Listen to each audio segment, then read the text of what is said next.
Eu vou pedir para você deixar a sua Bíblia aberta em Mateus capítulo 17. Nós vamos ler dois textos hoje, mas antes de ler o texto de Mateus 17, eu gostaria que você ouvisse uma explicação da nossa série, nova série. Mateus 17, nós vamos ler dos versos 1 a 8. Mas antes disso, deixa eu explicar. Nós iniciamos hoje uma série intitulada Crescendo com Pedro, que visa nos encorajar ao crescimento. Se você está aqui na igreja, se você já é membro da igreja de Cristo, seja dessa ou de outra, você não pode parar de crescer. Lembra, quando nós temos pequeninos, nós queremos vê-los crescer. É verdade que às vezes a gente tem vontade de congelar, mas é um desejo impuro. A gente quer congelar porque a gente tem certas fases assim que a gente curte eles pequenos. Mas a gente sabe que se a gente chegar para o médico e ele não tiver crescido, ele vai dizer, não está bem. Seu filho não está bem, porque ele não tem crescido. Não está ganhando peso, não está se tornando, não está tendo a estatura própria da idade dele. Então, isso é verdadeiro também na nossa vida. Eu quero que você lembre durante as mensagens que eu e o pastor Jailson vamos fazer nos próximos domingos, que o foco principal vai ser o crescimento. Pedro termina a sua segunda carta com o seguinte verso, está lá, 2 Pedro 3,18. Antes crescei na graça e no conhecimento de nosso Senhor e Salvador Jesus Cristo. Esse vai ser o verso tema, vamos dizer assim, da nossa série, tá? Nós vamos ser encorajados a crescer em diferentes áreas da vida, como Pedro cresceu. Então deixa eu explicar um pouquinho mais do que eu quero dizer. Qual é a proposta dessa série? Nós vamos fazer 4 mensagens, em que a gente vai expor trechos das 2 cartas de Pedro, que façam conexão com passagens dos evangelhos, onde o próprio Pedro é mostrado como imaturo e carente de crescimento. O que eu quero fazer aqui? Eu e o pastor Jailson vamos ler um trecho de ou 1ª ou 2ª Pedro, e depois vamos ler um trecho dos evangelhos, em que Pedro aparece como personagem dos discípulos mais destacado. Porque com isso a gente vai perceber que Pedro tem a ousadia de escrever sobre assuntos que antes ele é envergonhado por não saber. Mas eu não quero que você ache que isso é sinônimo de um Pedro hipócrita. Olha lá Pedro, falhando lá nos evangelhos, aí quando escreve carta, escreve sobre isso. Não é essa a ideia que a gente tem que ter, é o contrário. Demonstrar como ter escrito nas cartas sobre tópicos nos quais ele foi imaturo num primeiro momento, isto é, nos evangelhos, é testemunho de que o próprio Pedro cresceu. Quando ele exorta, crescei na graça e no conhecimento de nosso Senhor e Salvador Jesus Cristo, é porque ele havia experimentado isso. E eu quero, nos próximos domingos, mostrar a vocês que tem certos momentos em que ele pisa na bola, vamos dizer assim, nos evangelhos, mas o Pedro mais maduro vai dizer, gente, atenção, eu aprendi isso aqui, foi difícil, foi duro, mas foi muito importante. E ele nos exorta então a crescermos. Mas porque não só ele viu quão ruim é errar, mas ele também cresceu. E eu creio que a evidência disso está em escrever sobre coisas de forma intensa, de forma apaixonada, entender a verdade. Então essa é a ideia, nós falarmos sobre tópicos nos quais Pedro cresceu. Ele percebe que precisa crescer e continuar a crescer. Os tópicos que nós vamos abordar aqui, eu e pastor Jailson, nos próximos domingos. Hoje eu vou falar sobre revelação, que é o crescimento no apreço pelas escrituras e o seu lugar na vida cristã. Próximo domingo o pastor Jailson vai falar sobre edificação, que é o crescimento na compreensão da igreja e de sua expansão. Depois vou falar sobre tentação, como é que a gente tem que crescer na prudência em relação ao nosso inimigo, às suas estratégias. E por último, preservação, isto é, como é que Deus cuida de nós, como é que Ele preserva-nos em meio às tribulações, em meio às tentações, tá? Então essas são áreas nas quais Pedro aparece de forma muito marcante nos evangelhos e também escreve sobre elas. É significativo isso. Pedro não está falando sobre coisas que ele nunca vivenciou, ele está falando de coisas que ele vivenciou e que ele compreende que são necessárias a encorajar as pessoas a crescerem.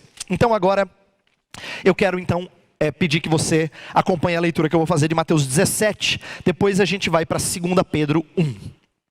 Mateus 17, a partir do verso 1 diz assim: 6 dias depois, Jesus tomou consigo Pedro, Tiago e João, irmão de Tiago, e os levou em particular a um alto monte. Ali ele foi transfigurado diante deles. Sua face brilhou como o sol e suas roupas se tornaram brancas como a luz. Naquele mesmo momento apareceram diante deles Moisés e Elias, conversando com Jesus. Então Pedro disse a Jesus: Senhor, é bom estarmos aqui. Se quiseres, farei 3 tendas, uma para ti, uma para Moisés e outra para Elias. Enquanto ele ainda estava falando, uma nuvem resplandecente os envolveu, e dela saiu uma voz que dizia: Este é o meu filho amado, de quem me agrado. Ouçam-no.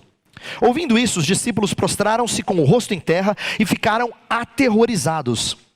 Mas Jesus se aproximou, tocou neles e disse: Levantem-se, não tenham medo. E erguendo eles os olhos, não viram mais ninguém a não ser Jesus.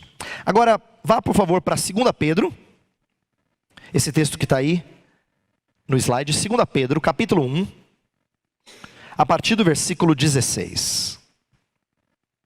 Nós vamos ler do 16 até o 21. 2 Pedro 1, de 16 a 21. Diz assim: De fato, não seguimos fábulas engenhosamente inventadas quando falamos a vocês a respeito do poder e da vinda de nosso Senhor Jesus Cristo. Ao contrário, nós fomos testemunhas oculares da sua majestade.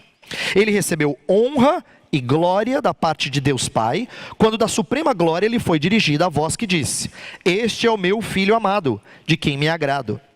Nós mesmos ouvimos essa voz vinda dos céus quando estávamos com ele no Monte Santo. Assim, temos ainda mais firme a palavra dos profetas, e vocês farão bem se a ela prestarem atenção, como a uma candeia que brilha em lugar escuro, até que o dia clareie e a estrela da alva nasça no coração de vocês.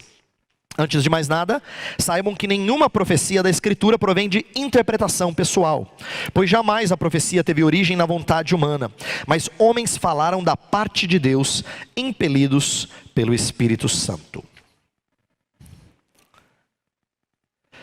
Bem, deixe-me explicar o que Pedro está tratando em 2 Pedro, para a gente ter então uma noção melhor do que esse trecho quer nos ensinar. Então ela é uma carta sobre o quê? O que Pedro está expondo? Quais são os seus enfoques principais? Bem, a primeira coisa que preocupa Pedro é que tem muitos falsos mestres.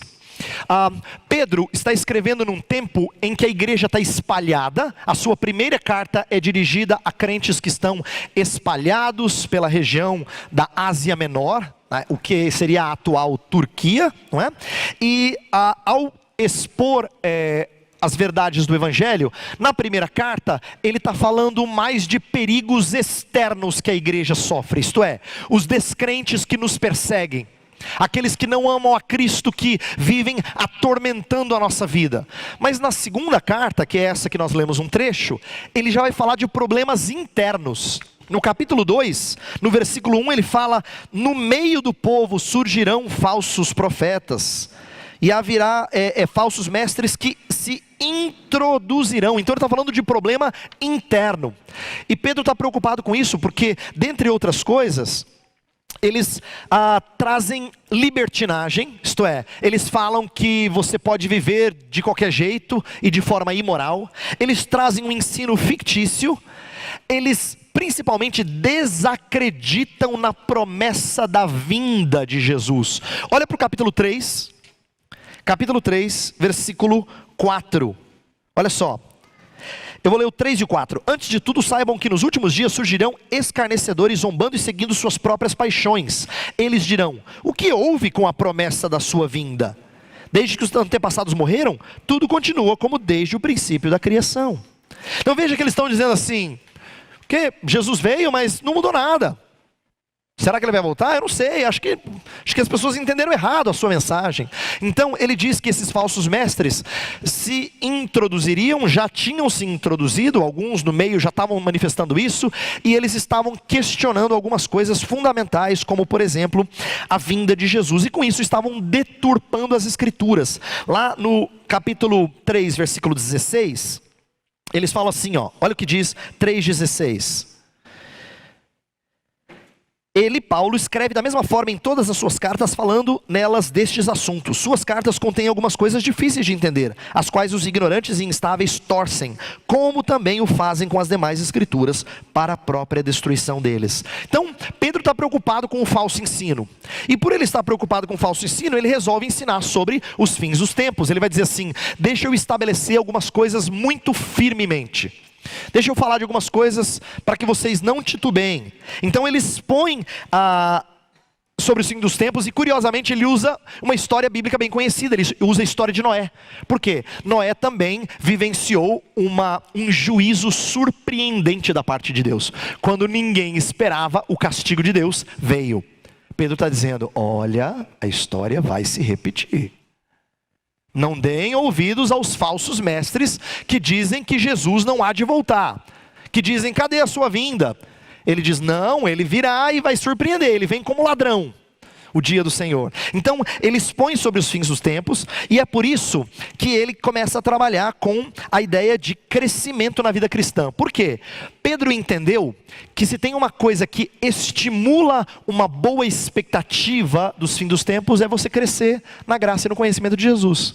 Então o começo da carta e o final da carta são sobre crescimento, sobre entender mais a Jesus Cristo, conhecer mais a Jesus Cristo. É como se ele abrisse o parênteses e fechasse o parênteses com o conhecimento de Jesus. Você precisa conhecê-lo mais, você precisa estar preparado para a sua vinda, é isso que ele quer dizer. E você vai conhecê-lo como? Lógico, através das escrituras. Então esse é o quarto e último assunto, é como se fosse o fundamento do crescimento. E ele se refere no nosso texto tanto às escrituras do Antigo Testamento, como no verso que eu li, ele fala de Paulo, das cartas de Paulo, e ele iguala as cartas de Paulo com as demais escrituras, mostrando que Paulo também escreveu escritura sagrada. Então ele fala tanto do Antigo quanto do Novo Testamento como fundamentos desse crescimento. Então a gente vai trabalhar com a ideia das escrituras que fundamentam o nosso crescimento. Por que é importante entender isso?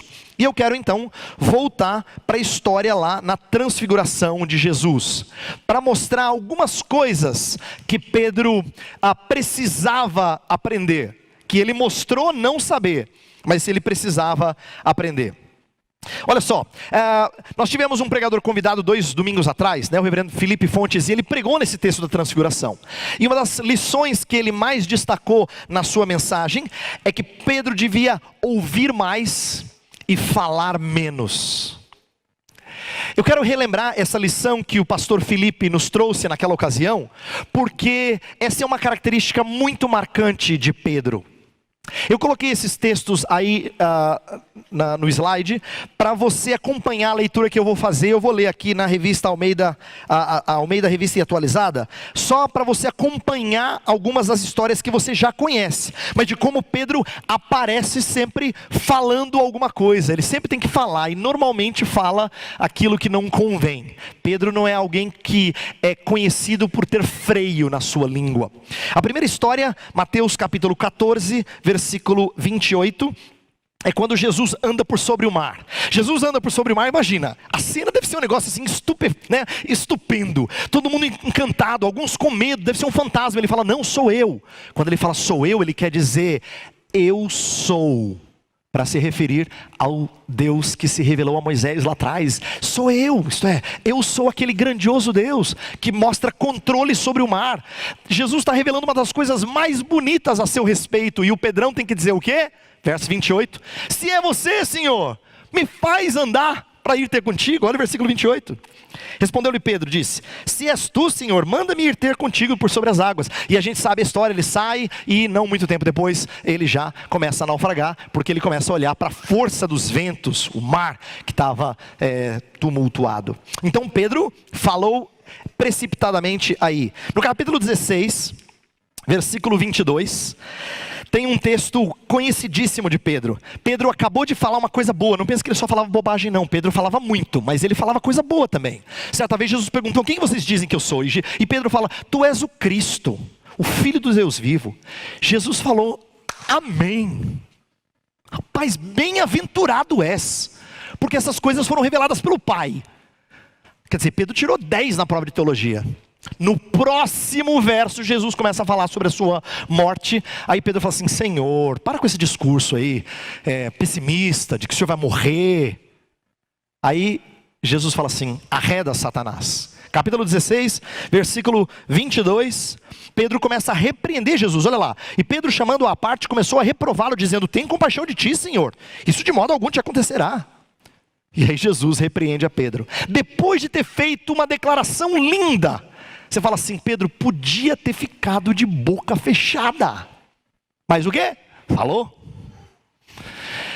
Indo para o capítulo 19, versículo 27, é a história que vem logo depois do jovem rico. O jovem rico chega para Jesus e a gente sabe que ele sai triste da conversa com Jesus, porque ele tinha muitas riquezas, não quer abrir mão delas. E aí Jesus diz: olha, é mais fácil um camelo passar por um buraco de uma agulha do que um rico entrar no reino dos céus. Aí todo mundo falou: mas então isso é impossível. Aí Jesus falou: exatamente, impossível. Mas o que é impossível aos homens, é possível para Deus. Era aquela hora de você parar e mastigar e processar o ensino de Jesus. O que Pedro faz? Versículo 27. Então lhe falou Pedro: eis que nós tudo deixamos e te seguimos, que será pois de nós? E nós que nos tornamos pobres pelo Senhor Jesus. Aí Jesus tem que dizer: olha, você não se tornou pobre coisa nenhuma, porque o que você perdeu, você ganhou muito mais no reino dos céus. Mas de novo Pedro está falando, tá comentando. No capítulo 26, versículos 33 e 35, já é próximo de Jesus ser entregue e morto. E aí aquele momento famoso em que Jesus fala que o pastor vai ser ferido e as ovelhas vão estar dispersas. E no versículo 33, disse-lhe Pedro: ainda que venhas a ser um tropeço para todos, nunca o serás para mim. Aí Jesus profetiza a história do galo cantar, e ele vai negar, mas nem assim ele cala a boca. Versículo 35, disse-lhe Pedro: ainda que me seja necessário morrer contigo, de nenhum modo te negarei. Em João capítulo 13, Jesus Cristo vai lavar os pés dos discípulos. E aí, quando chega na hora de Pedro, Pedro fala: não, Senhor, nos meus pés não. Porque era uma atitude muito humilhante, e ele não queria ver Jesus fazendo uma coisa dessas. Aí Jesus fala assim: se eu não te lavar, você não tem parte comigo. Então, Senhor, então dá a cabeça aos pés. Ele sempre tinha que falar alguma coisa. Então, ele é marcado por ser impulsivo no falar. E a história da transfiguração é um perfeito exemplo disso.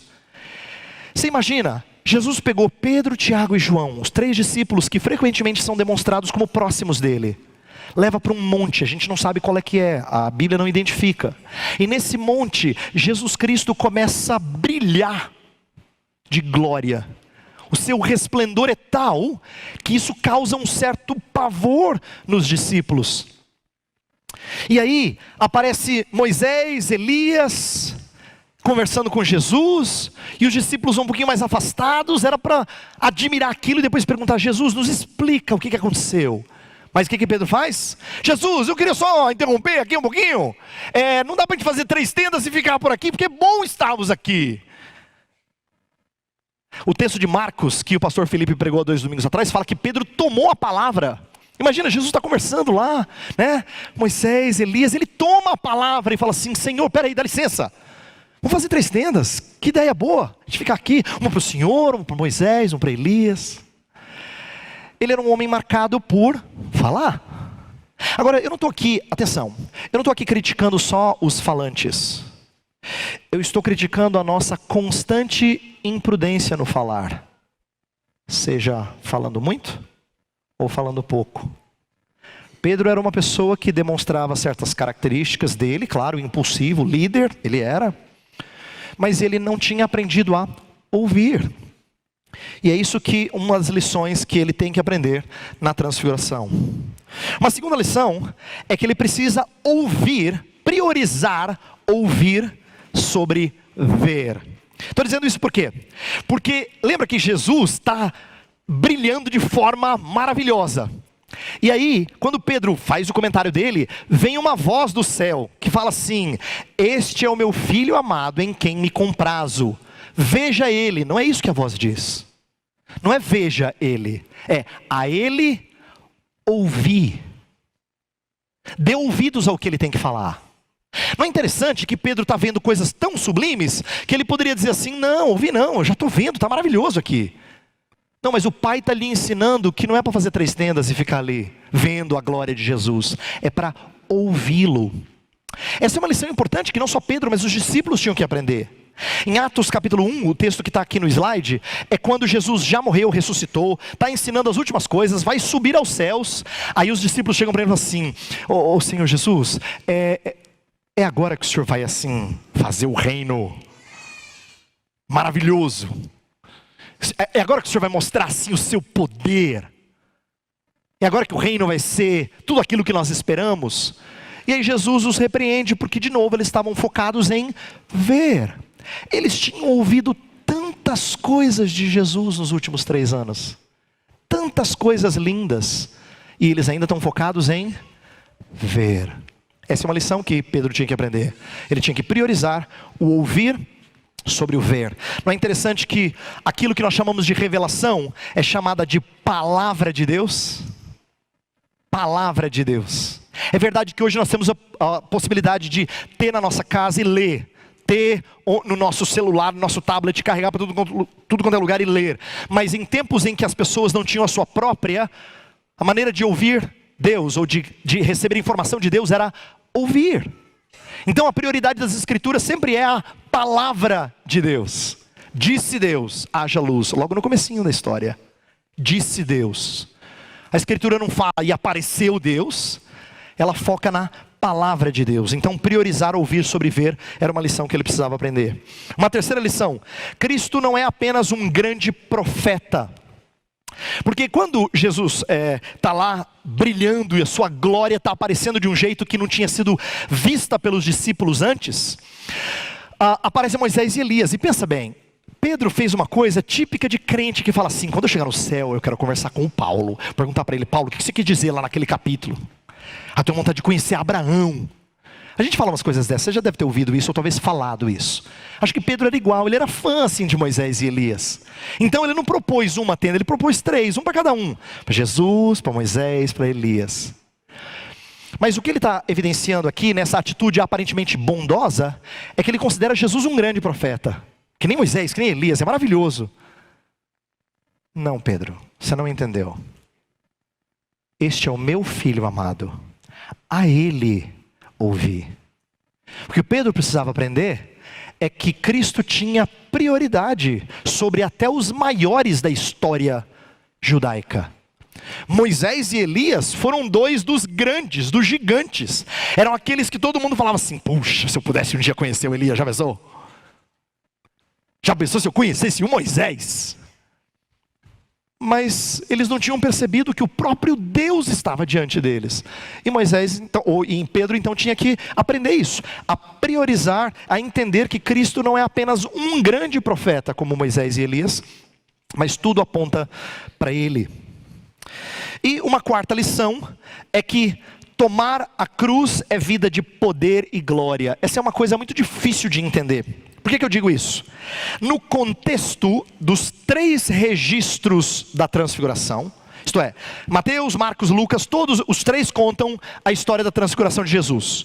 Nos 3 exemplos, o contexto imediato, isto é, o texto que vem logo antes, Jesus falou assim: toma a sua cruz, negue-se a si mesmo. E eu quero dizer para vocês que alguns aqui não passarão até que vejam o reino. E em Marcos fala especificamente do reino manifestado em poder. Agora você imagina, Jesus acabou de dizer assim: você vai tomar a sua cruz. Ele sabia o que cruz significava. Não é o que você está pensando. Não é carregar os meus problemas. Cruz é lugar de morte, não é de carregar problema, tá? Quando você pensa assim: nossa, minha cruz está pesada, você não está sabendo de nada. Você não entendeu lufas. Tomar a cruz é mais sério do que isso. Tomar a cruz significa morrer. Era para isso que você tomava a cruz. Então Jesus acabou de falar assim: tome a sua cruz, negue-se a si mesmo. Ele está propondo uma vida de martírio, de perda aparentemente. Mas ele fala: vocês vão ver o reino com poder. Essa é uma coisa difícil dos discípulos acreditarem. Aí Jesus é tão cuidadoso que ele pega Pedro, Tiago e João e fala assim: vamos para o monte orar. E ele enxerga um pouquinho da glória e do poder desse que estava vivendo de forma humilhada. Pedro precisava aprender que o caminho da cruz é um caminho de glória e poder. Era difícil para ele. Era difícil para os discípulos em geral. Mas ele precisava aprender isso. Então o que eu quero fazer no resto da nossa mensagem? Eu quero mostrar como Pedro vai escrever, vai demonstrar como ele aprendeu todas essas lições.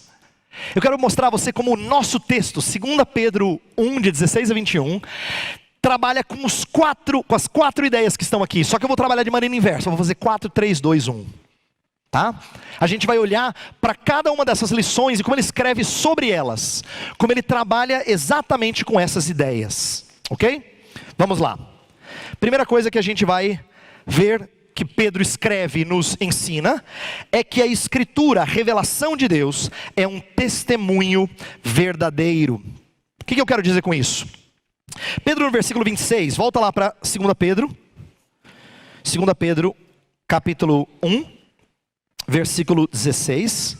Ele fala assim: de fato não seguimos fábulas engenhosamente inventadas. A palavra fábulas, no grego, é mythos, é de onde a gente tira a palavra mito. Mito, né? É muito comum a gente ouvir falar sobre o mito em várias áreas das ciências humanas, principalmente. Quando alguém vai falar sobre alguma questão religiosa, alguma crença, ele fala do mito. Tem o mito de Adão, ou o mito disso, o mito daquilo. Porque elas não são histórias que têm um peso acadêmico ou que querem significar alguma coisa verdadeira. Elas são histórias que refletem a cultura de um povo, refletem as crenças de um povo. Não importa se ela tem credibilidade científica ou não. O que importa é que ela faz sentido para esse povo. Normalmente, qualquer discurso mitológico tem essa ideia. E isso, para Pedro, é abominável. Porque nas escrituras, quando a palavra mythos é usada, é sempre de maneira negativa. É para dizer, não é isso que nós narramos. Não se trata de mito. Não se trata de mito. Então o ensino de Pedro, ele diz, olha, tanto não é mito que eu vou dizer para vocês, eu vi. É isso que ele quer dizer no verso 16. Eu sou testemunha ocular. Eu não estou falando que eu experimentei um momento místico. Não foi, eu vi. Até falei bobagem. Mas eu vi. É isso que ele vai retratar. Eu vi essas coisas acontecerem. O que eu falo sobre Jesus, eu testemunhei. E olha que no versículo 16, ele se refere à vinda e ao poder. Olha lá de novo. De fato, não seguimos fábulas engenhosamente inventadas quando falamos a vocês a respeito do poder e da vinda de nosso Senhor Jesus Cristo. Ao contrário, nós somos testemunhas oculares da sua majestade. Olha que interessante. Pedro está falando da sua vinda, e normalmente a palavra vinda, quase sempre ela se refere à segunda vinda de Cristo. A palavra é usada para se referir à segunda vinda. Mas aqui ele faz uma conexão com um fato da primeira vinda de Jesus. Por quê? Nesse fato da primeira vinda, é como se Jesus estivesse antecipando uma glória que ele demonstraria futuramente. Ele estava apontando para uma realidade mais sublime. Então a primeira vinda havia sido em poder e majestade. É como se a transfiguração fosse o abrir dos olhos. Tem momentos assim nas escrituras. Tem um momento genial com Eliseu e o seu servo. Eliseu está cercado por inimigos e o servo está morrendo de medo. E o servo fala assim, meu senhor, nós vamos morrer. Aí Eliseu ora e fala assim, Senhor, abre os olhos desse servo. Aí abre os olhos, tem exércitos celestiais protegendo eles. Tem momentos da escritura em que Deus abre os olhos. A transfiguração foi como uma metamorfose da ótica de Pedro. Metamorfose é a palavra para transfiguração. Foi uma mudança de perspectiva. É como se Jesus estivesse dizendo a ele assim, Pedro, você está enxergando essa carcaça aqui, ó, que envelhece, tão humilhada, mas eu quero que você veja um pouquinho da minha glória. Pedro, portanto, aprendeu que aquele Cristo que andava com ele, que comia com ele, que ria com ele, que parecia igual a ele em algumas coisas, em outras completamente diferente, né? Era cheio de poder e glória. E que quando ele falava, me siga, certamente é uma vida de poder e glória. Pode parecer que não. Pelas coisas que nós perdemos, pelas coisas que nós sofremos, parece que não. Mas é nesses momentos que a nossa visão tem que ser aberta. Por isso, Pedro fortalece a confiança de que o caminho da cruz é uma vida de poder, mesmo perto de seu martírio.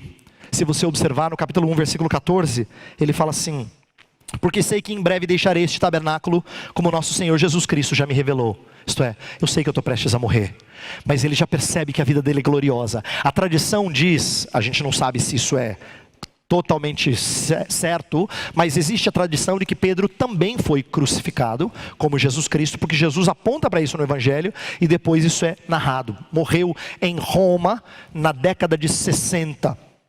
E nesse período, ele experimentou o resultado final do que Jesus Cristo tinha dito: se perseguiram a mim, certamente vão perseguir vocês. Se odiaram a mim, vão odiar vocês. Isso é tudo para a gente, assim, esse tipo de vida é aquilo que a gente normalmente traria numa reunião de oração, para dizer assim, ó, vamos orar pelo Pedro, ele é um discípulo de Jesus, está sofrendo muito, que tristeza, né? Que vida difícil. Pedro está tentando mudar a sua ótica. Não, você não entendeu. Essa é a vida de poder e glória. Essa é a vida de poder e glória. O caminho da cruz é um caminho que redunda em poder e glória. É um caminho que evidencia o poder do Evangelho nas nossas vidas. E a glória de Cristo manifesta em nós. É isso que nós precisamos entender. Então é nesse sentido que só a Escritura é tão confiável. Eu coloquei entre parênteses inerrante, isto é, ela não falha, ela não erra quando ela recomenda esse estilo de vida, que me impele a uma vida de autoentrega. Imagina que você estivesse dizendo para o seu menino, não basta ele crescer um pouquinho e ter noção do perigo, e falar assim: filho, pula que você não está vendo, mas tem alguma coisa ali embaixo que vai te segurar. Ele vai olhar para você assim, né?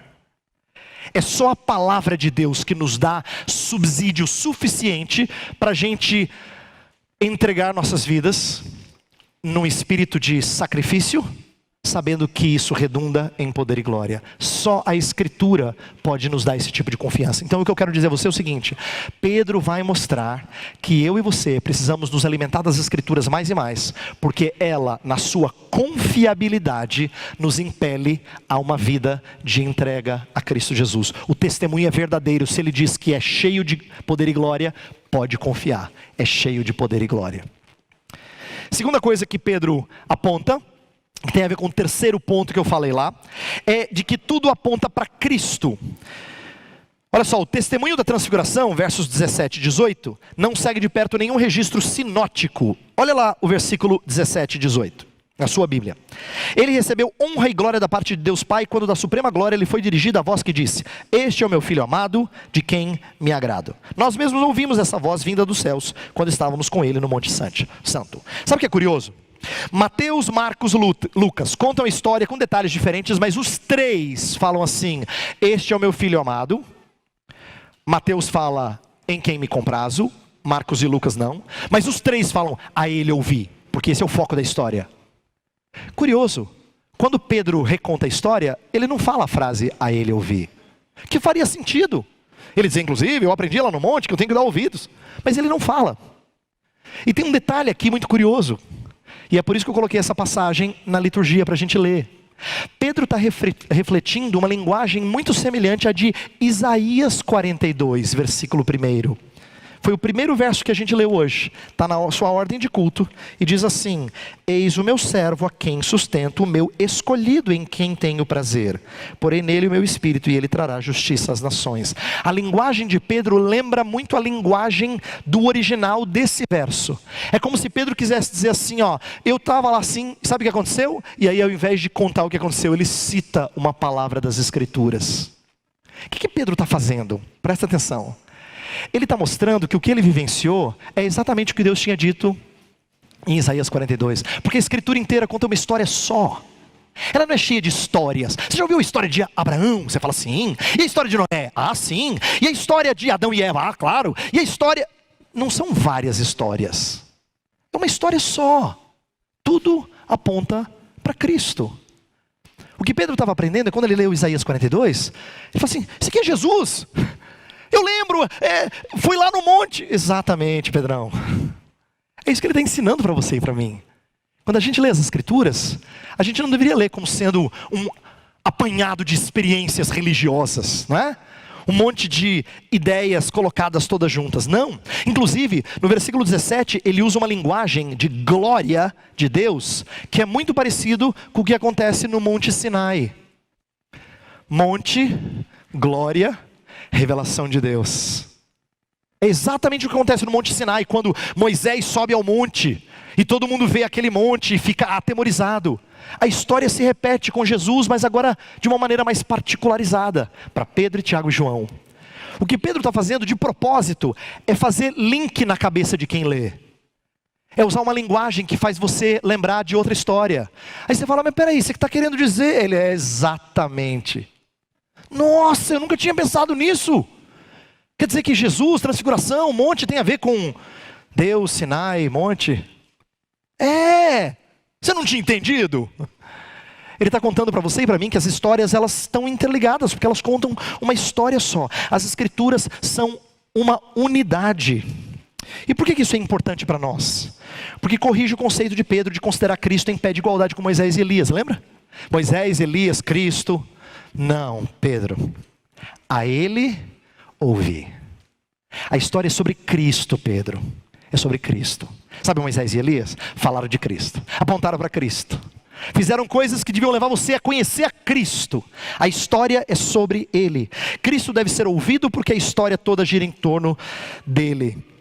E nós temos que fazer isso. Na próxima série que o pastor Jailson vai iniciar, no próximo mês, nós vamos tentar meditar sobre isso, sobre a unidade das escrituras, sobre como ela testemunha de Jesus o tempo todo, para que a gente aprecie cada vez mais o livro. Eu não sei se você já percebeu isso, mas quando a gente ouve uma aula de alguém que é muito competente na sua área, os momentos mais fantásticos da aula são quando ele faz grandes conexões. Aí ele amarra isso aqui com isso aqui, aí ele amarra isso com isso aqui, aí você fala assim, nossa! Sabe aquela expressão de espanto? Porque a gente gosta de ver a unidade das coisas. Isso para nós é sinônimo de que faz sentido. Os momentos mais bonitos da Escritura são os momentos em que a gente entende a sua unidade, como ela faz sentido. Ela é toda amarrada dentro de uma grande história. Nós precisamos entendê-la assim e aprender com Pedro a conhecer a unidade das Escrituras. Terceira coisa, Pedro fala da autoridade do registro. Olha só, versículo 19 tem uma expressão que é muito assim, difícil de traduzir. E tem opiniões diferentes entre os comentaristas, entre os especialistas. No versículo 19 ele começa dizendo, assim temos ainda mais firme a palavra dos profetas. Depois dele falar que ele presenciou lá no monte, Jesus brilhando em glória, ele diz assim, e tem uma palavra profética que é ainda mais firme, ou é mais firme. Como assim mais firme? As opiniões divergem, tem gente que acha que mais firme tem a ver com confirmar. Então a palavra profética confirma o que Pedro experimentou, ou Pedro confirma a palavra profética, são possibilidades. E uma terceira possibilidade, e bastante chocante, é Pedro dizer assim, inclusive, sabe o que é mais seguro ainda do que o meu testemunho? É o que já está escrito nos profetas. Isso fazia sentido para a mentalidade judaica, porque o judeu queria que você se apegasse à lei, ao entendimento da palavra escrita, antes do que a experiências com Deus. Se é isso que Pedro está dizendo, então ele demonstra aqui como ele é encantado com o que está registrado no papel. Sabe por que é importante isso para a gente? Apontar a validade do registro no papel? É que para nós é só papel e tinta, com uma capinha de couro. Para nós é isso. É verdade que Deus fala na sua palavra, mas quantas vezes você já não leu em casa e não pareceu nada espetacular? Quantas vezes você já não leu em casa? Você falou assim, ok Senhor, fiz a minha devocional. Porque nós somos levados a pensar que esse é um livro que Deus pode usar, mas raramente a gente imagina que esse é um livro que já contém autoridade em si mesmo. O que eu acho que Pedro aprendeu com essa frase, temos ainda mais firme a palavra profética, é que ele quer dizer que testemunho ocular não é superior à palavra profética. Já pensou? Você conversar com Pedro e falar assim, Pedro, então tem aqui Isaías, mas eu soube que você até viu Jesus no monte, né? Normalmente é a parte da história que a gente quer ouvir. Se eu contasse para você assim, então eu vou narrar a minha conversão para vocês. Eu era uma pessoa desregrada, imagine, você já ouviu histórias assim, então eu quero que você entenda um ponto. Eu vivia uma vida desregrada, e aí minha família estava toda esfacelada, até o dia que comecei a ler a Bíblia, e as coisas começaram a fazer sentido. E teve um momento que Deus falou diretamente comigo, e apareceu num sonho. E aí depois eu ouvi mais sermões, e estou aqui hoje, aprendendo da palavra de Deus. Qual é a parte que mais chamou a sua atenção? Não é difícil de entender. Se eu abrisse para perguntas, todo mundo ia perguntar assim: então, me conta dessa experiência que você teve aí, do sonho, da visão, como é que foi? Deus falou com você? Foi assim, bem nítido, Ele falou com palavras que você entende? Essa é a parte que mais encanta. Todos nós somos assim. Todos nós. Ou isso te incomoda, ou aguça a sua curiosidade, mas ninguém fica impassível diante de um testemunho assim. O que Pedro está ensinando para a gente? O registro escrito é ainda mais firme. Uau! Então eu não preciso ouvir Deus falar comigo diretamente. Por quê? Ele já fala. Ele já fala. E aquele meu anseio de ouvi-lo de forma mais concreta é algo que eu preciso mudar. Lembra que eu falei que os discípulos gostariam de ver antes do que ouvir, ver o reino? E Jesus passa a ensiná-los para que eles ouvissem. O Pai fala a ele ouvir. É porque uma coisa que Pedro e os discípulos precisavam aprender, e nós precisamos aprender, é que nesta presente vida, Deus quer discípulos que o sigam pelo que ouvem, não pelo que veem. É por isso que Ele exige de você fé. Fé é a certeza de coisas que se esperam, convicção de fatos que se não veem. Se você vê, você não precisa de fé.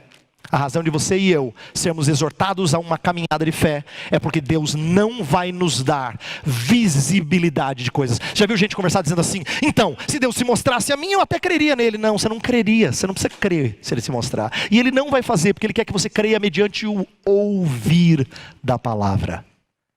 Como é importante a gente crer nisso. Crer que quando Deus ensina a todo o seu povo mediante a sua palavra, Ele fala de forma vívida.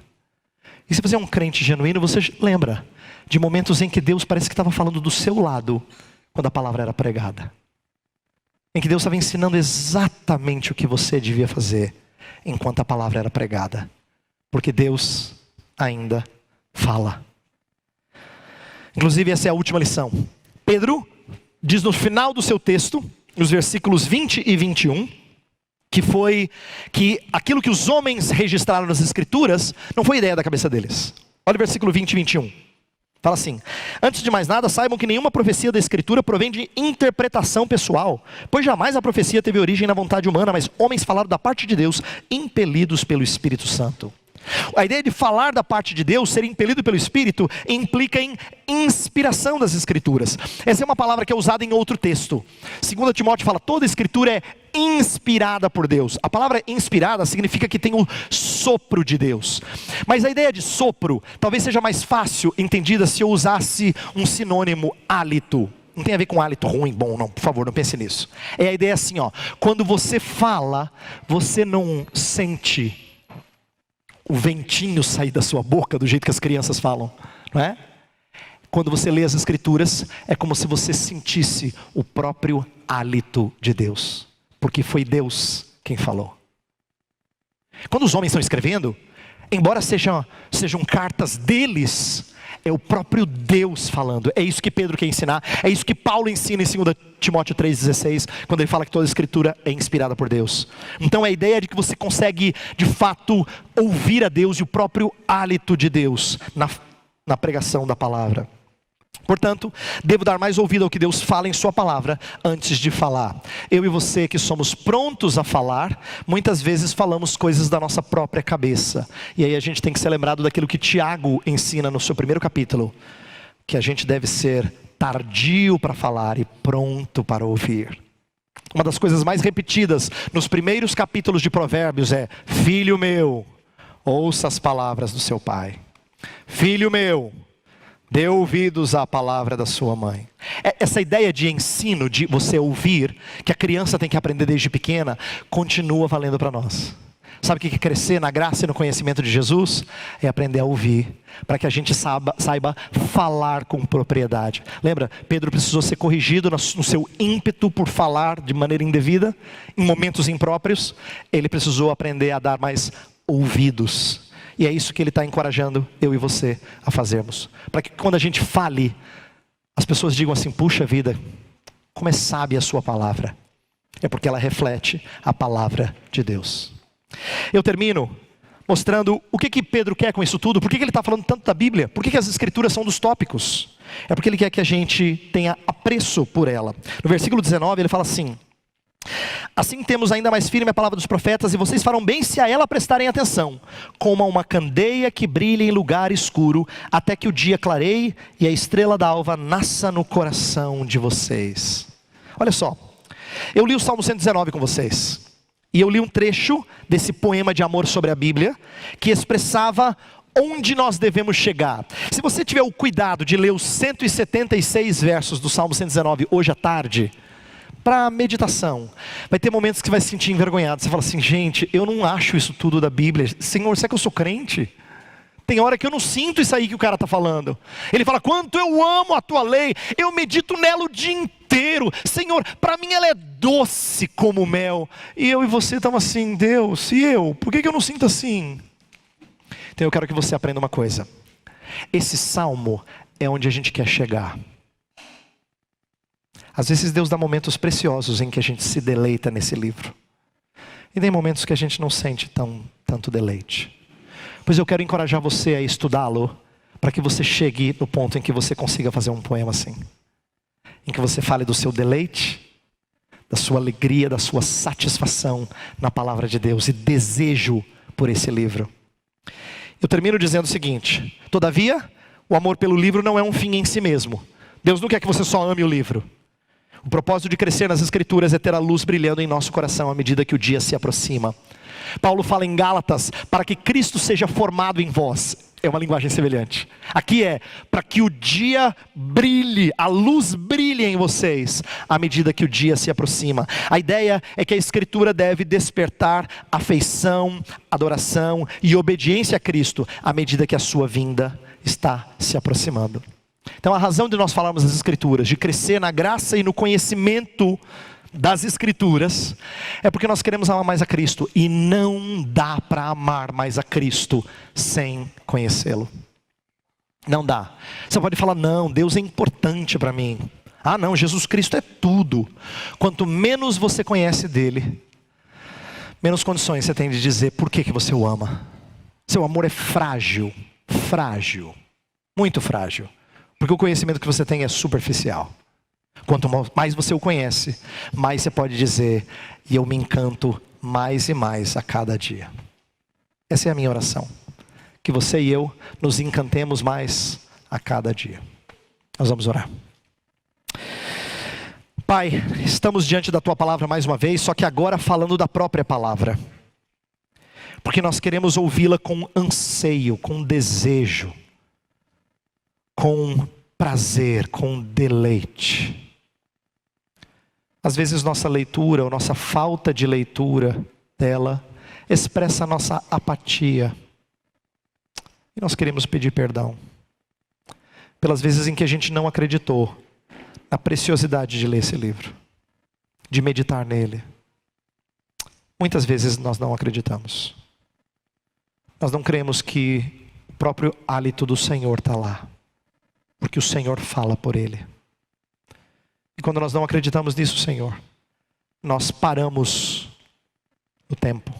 Nós não crescemos. Perdoa-nos. Perdoa as vezes em que nós não nos deleitamos nesse livro. E ensina-nos a gastar tempo com ele. A gastar tempo estudando na igreja, na escola dominical, nos grupos de semana. A meditar nele em casa. A pensar sobre as coisas que ele nos ensina. Para que ele seja o nosso deleite todo dia. Porque nós sabemos que é só através do conhecimento dele que nós podemos te amar mais. E esse é o alvo final, Senhor. Amar-te mais.